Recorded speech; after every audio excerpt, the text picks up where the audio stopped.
ओम श्री गणेशाय नमः। ओम श्री गणेशाय नमः। ओम श्री गणेशाय नमः। ओम नमो भगवते वासुदेवाय नमः। ओम नमो भगवते वासुदेवाय नमः। ओम नमो भगवते वासुदेवाय नमः। ओम श्री साईनाथाय नमः। देवियों, सज्जनों, साथियों, दोस्तों, भक्तों, सभी को नमस्कार। कथा प्रारंभ करने जा रहे हैं। कथा सुनाएंगे आज राजा वेन की कथा।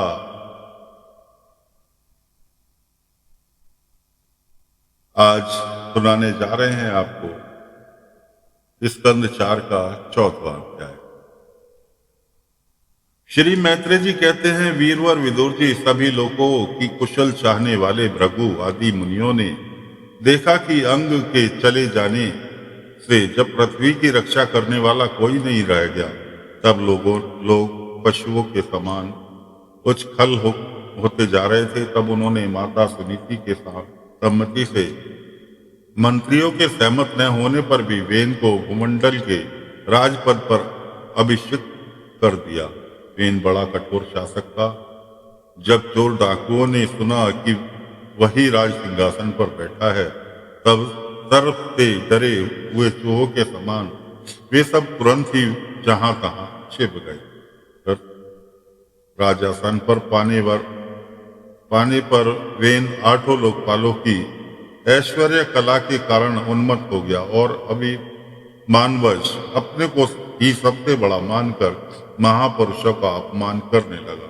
वह ऐश्वर्य मत से अंधा और रथ पर चढ़कर निरंकुश गजराज समान पृथ्वी और आकाश को कपाता हुआ सर्वत्र विचरने लगा। कोई भी विजातीय वर्ण का पुरुष कभी किसी प्रकार का यज्ञ, दान और हवन न करे। अपने राज्य में यह ढिंढोरा पिटवाकर उसने सारे धर्म कर्म बंद करवा दिए। दुष्ट वेन का ऐसा अत्याचार देख सारे ऋषि मुनि एकत्र हुए और संसार पर संकट आया समझकर करुणावश आपस में कहने लगे, ओहो, जैसे दोनों ओर जलती हुई लकड़ी के बीच में रहने वाले चींटी आदि जीव महान संकट में पड़ जाते हैं, वैसे ही इस समय सारी प्रजा एक और राजा की और दूसरी ओर चोर डाकुओं के अत्याचार से महान संकट में पड़ रही है। हमने अराजकता के भय से ही अयोग्य होने पर भी वेन को राजा बनाया, किंतु अब उससे भी प्रजा को भय हो गया है। ऐसी अवस्था में प्रजा को किस प्रकार सुख शांति मिल सकती है? सुनीति की कोख से उत्पन्न हुआ यह वेन स्वभाव से ही दुष्ट है, परंतु सांप को दूध पिलाने के समान इसको पालने वालों के लिए अनर्थ का कारण हो गया। हमने इसे प्रजा की रक्षा करने के लिए नियुक्त किया था, यह आज उसी को नष्ट करने पर तुला हुआ है। इतना सब होने पर भी हमें इसे समझना अवश्य चाहिए। ऐसा करने से इसे किए हुए पाप हमें स्पर्श नहीं करेंगे। हमें जानबूझकर दुराचारी वेन को राजा बनाया था, किंतु यदि समझाने पर भी वह हमारी बात नहीं मानेगा तो लोग के धिक्कार से दुख हुए इस दुष्ट को हम अपने तेज से भस्म कर देंगे। ऐसा विचार करके मुनि लोग वेन के पास गए और अपने क्रोध को छिपाकर उसे प्रिय वचनों से समझाते हुए इस प्रकार कहने लगे। मुनियों ने कहा, राजन, आपसे जो बात कहते हैं उस पर ध्यान दीजिए। इससे आपकी आयु, श्रीबल और कीर्ति की वृद्धि होगी। साथ यदि मनुष्य मन, वाणी, शरीर और बुद्धि से धर्म का आचरण करे तो उसे स्वर्गादि शोक रहित लोकों की प्राप्ति होती है। यदि उसका निष्काम भाव हो तब तो वह धर्म उसे अनंत मोक्ष पद पर पहुंचा देता है। इसलिए वीरवर, प्रजा का कल्याण रूप वह धर्म आपके कारण नष्ट नहीं होना चाहिए। धर्म के नष्ट होने से राजा भी ऐश्वर्य से च्युत हो जाता है। जो राजा दुष्ट मंत्री और चोर आदि से अपनी प्रजा की रक्षा करते हुए न्यायानुकूल कर लेता है, वह इस लोक में और परलोक में दोनों जगह सुख पाता है। जिसके राज्य अथवा नगर में वर्णाश्रम धर्मों का पालन करने वाले पुरुष सधर्म पालन के द्वारा भगवान यज्ञ पुरुष की आराधना करते हैं, महाभाग अपनी आज्ञा का पालन करने वाले उन राजा से भगवान प्रसन्न रहते हैं। क्योंकि वे ही सारे विश्व को आत्मा तथा संपूर्ण भूतों के रक्षक हैं। भगवान ब्रह्मादि जगदीश्वरों के भी ईश्वर है। उनके प्रसन्न होने पर कोई भी वस्तु दुर्लभ नहीं रह जाती। कभी तो इंद्र आदि लोकपालों के सहित समस्त लोग उन्हें बड़े आदर से पूजो पहार संपन्न करते हैं। राजन, भगवान श्री हरि समस्त लोकपाल और यज्ञों के नियंता है। वेदंत्रीय रूप, द्रव्य रूप और तप स्वरूप है। इसलिए आप के जो देशवासी आपकी उन्नति के लिए आपके प्रकार के यज्ञों से भगवान का यजन करते हैं, आपको उनके अनुकूल ही रहना चाहिए। जब आपके राज्य में ब्राह्मण लोग यज्ञों का अनुष्ठान करेंगे, तब उनकी पूजा से प्रसन्न होकर भगवान के अंश स्वरूप देवता आपको मन चाहा फल देंगे। अतः वीरवर, आपको यज्ञ आदि धर्म अनुष्ठान बंद करके देवताओं का तिरस्कार नहीं करना चाहिए। वेन ने कहा, तुम लोग बड़े मूर्ख हो। खेद है, तुमने अधर्म में ही धर्म बुद्धि कर रखी है। तभी तो तुम जीविका देने वाले मुझ साक्षात पति को छोड़कर किसी दूसरे जार पति की उपासना करते हो।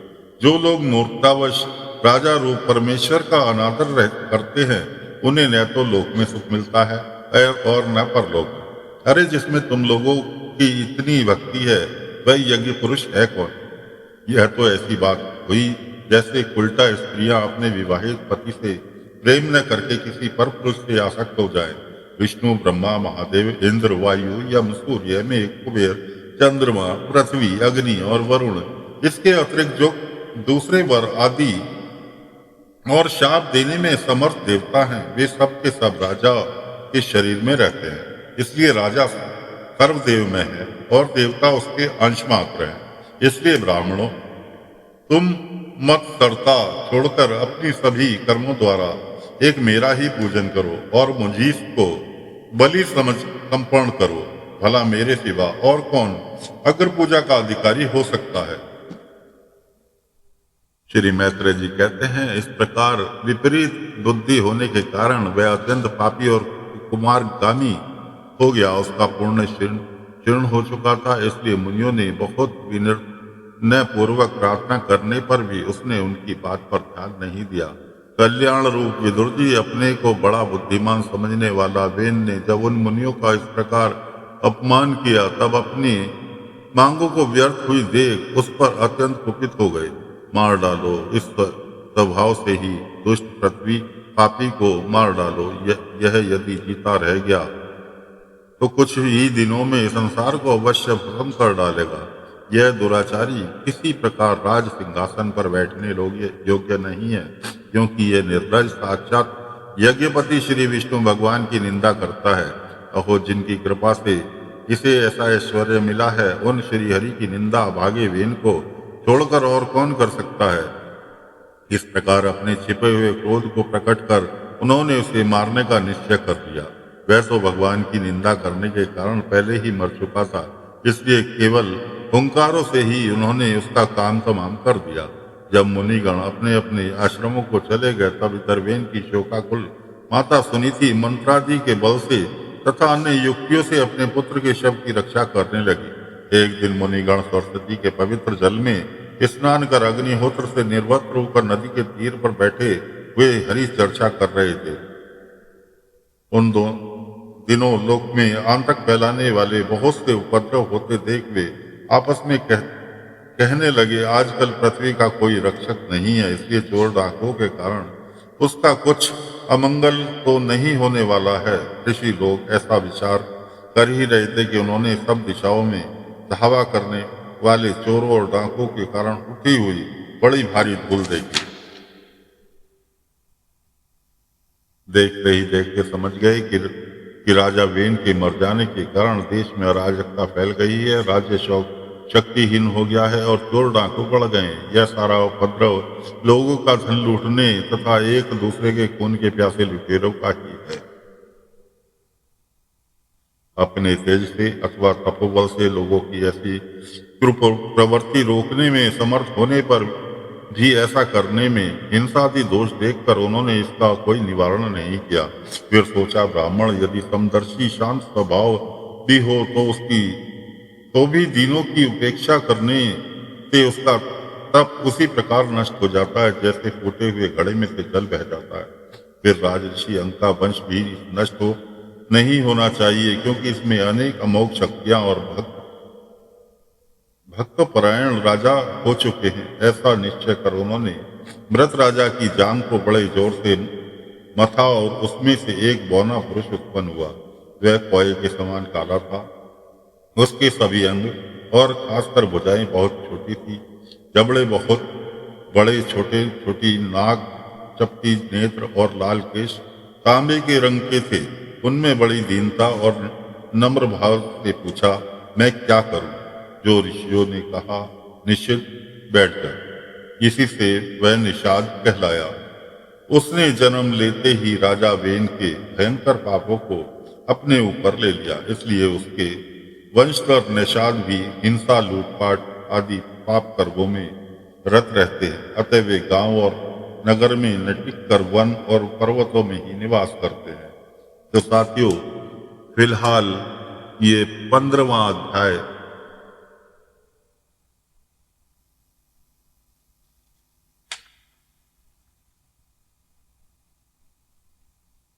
14वां अध्याय यहाँ पर समाप्त होता है। कल फिर नए अध्याय के साथ मिलेंगे। आज्ञा चाहते हैं। ओम नमो नारायण, ओम नमो नारायण, ओम नमो नारायण, ओम नमो भगवते वासुदेवाय नमः, ओम नमो भगवते वासुदेवाय नमः, ओम श्री साईनाथाय नमः, ओम श्री साईनाथाय नमः, ओम श्री साईनाथाय।